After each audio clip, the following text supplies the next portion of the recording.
دوستو ایک خوبصورت حدیث سنیے۔ نبی کریم صلی اللہ علیہ وآلہ وسلم نے فرمایا کہ اگر ساری دنیا کے انسان نیک اور پرہیزگار بن جائیں، کسی سے کوئی غلطی سرزد نہ ہو، تو اللہ پاک ان کو ختم کر دے گا۔ یہ صحیح حدیث ہے، اور دوبارہ ایسی قوم پیدا کرے گا جس سے غلطی ہو اور وہ اپنی غلطی کے بعد اللہ سے توبہ استغفار کرے، کیونکہ جیسے میرے اللہ کو گناہ سے نفرت ہے، ایسے ہی توبہ سے محبت بھی ہے۔ دوستو اس حدیث کا مطلب ہرگز یہ نہیں ہے کہ آپ گناہ کریں، حد الامکان بچائیں اپنے آپ کو گناہ سے، لیکن اگر غلطی سرزد ہو جائے تو سچے دل سے توبہ استغفار کریں، پھر غلطی ہو جائے تو دوبارہ توبہ کریں، پھر غلطی ہو جائے تو دوبارہ توبہ کریں۔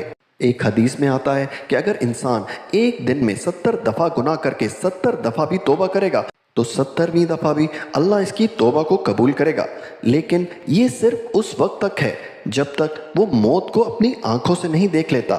سبحان اللہ۔